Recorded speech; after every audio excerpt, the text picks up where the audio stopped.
ভাঙ্গে ভাঙ্গুক, যাবেই তো এমনই। আমি তো ভালো আছি, দিন কাটুক যার যেমনই। যেন এভাবেই চলছে ফেনী জেলার দাগনভূঞা উপজেলার ৭ নং মাতুমিয়া ইউনিয়নের বেকের বাজারের দক্ষিণে। বেকের বাজার থেকে 5 মিনিটের পথ হেঁটে আসলে একদম মেইন রোড। এটা একটা মেইন রোড, বেকের বাজার টু জরবাপুকুর। এদিক দিয়া সোনাগাজীর কুটিরহাট দিয়ে একটা সংযুক্ত রোড আছে। অধিকাংশ মানুষ এই পথে চলাচল করে। কাজটা ধীরে ধীরে হয়েছে, হঠাৎ করে কাজটা হয় নাই। যদি প্রথম পর্যায়ে জিও ব্যাগ দেওয়া হইতো তাহলে অনেকে ভাবছে যে এই ভাঙাটা রোধ করা সম্ভব হইতো।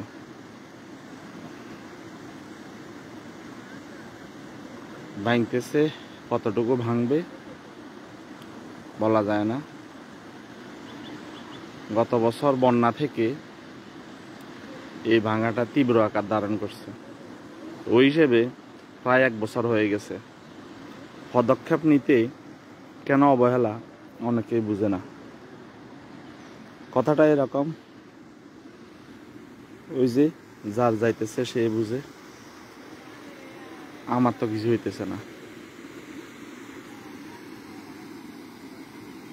এখন বিকল্প সড়ক দিয়ে আপাতত চলতেছে, কিন্তু এই যে এই পথের লোকজন রাত বিরাতে কষ্টে আছে।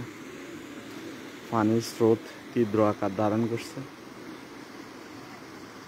আর ভাঙা চলছে। কয়েকদিন আগেও এই পথটা ভালো ছিল, এখন এখানে এইভাবে করে চলতেছে। নিউজ হয়েছে, নিউজ কম হয় নাই। প্রিন্ট নিউজ, মিডিয়া নিউজ কালকেও চ্যানেল আইতে আসছে, আজকেও বিভিন্ন পত্রিকায় আসবে। এখন পানি উন্নয়ন বোর্ড, ফেনী তড়িৎ পদক্ষেপ নেওয়া দরকার।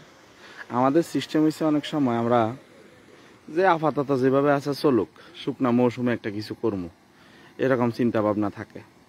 এখন এই চিন্তা ভাবনায় অনেক সময় এলাকার মানুষের আতঙ্ক রোধ করা যায় না। তড়িৎ পদক্ষেপ দরকার। যে পানি উন্নয়ন বোর্ডের তাদের নিজস্ব দক্ষতা, জনবল আছে, পরিকল্পনা আছে। ওই পরিকল্পনা দিয়ে, এটা তো তাদের জন্য ছোট, আমাদের জন্য হয়তো বড়, কিন্তু তাদের জন্য তো আরো বিশাল বিশাল কাজ তারা করে।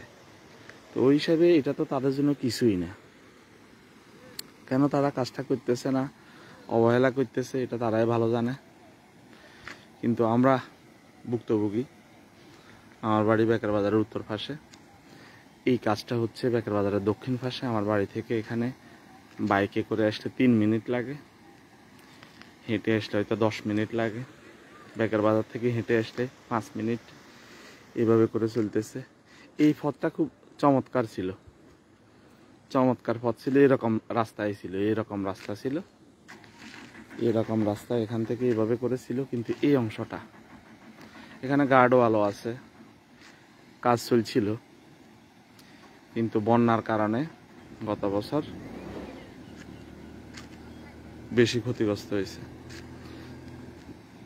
মুসাফুর রেগুলেটরের সেখানে ভাঙনের ফলে এই পানির স্পিড বেড়ে গেছে। আগে পানির এই স্পিড ছিল না। তাইলে এটা বোঝা যাইতেছে গত বন্যার পর থেকে এই পানির স্পিড এবং এই ভাঙনটা তীব্র আকার ধারণ করছে। আমরা পানির দিকে তাকাইলে বুঝতে পারি যে কি স্পিডে চলতেছে পানি। 2 দিন আগেও এই পর্যন্ত, ওই বাঁশ পর্যন্ত, এই সীমানাটা বাঁশ পর্যন্ত 2 দিন আগেও ছিল, এখন এটাও চলে গেছে।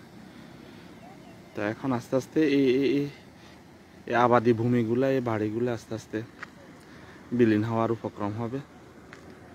জড়িত এদিকে প্রাইমারি একটা স্কুল আছে, প্রাইমারি স্কুলটার দিকেও ধীরে ধীরে চলে যাবে। অতি দ্রুত পদক্ষেপ দরকার।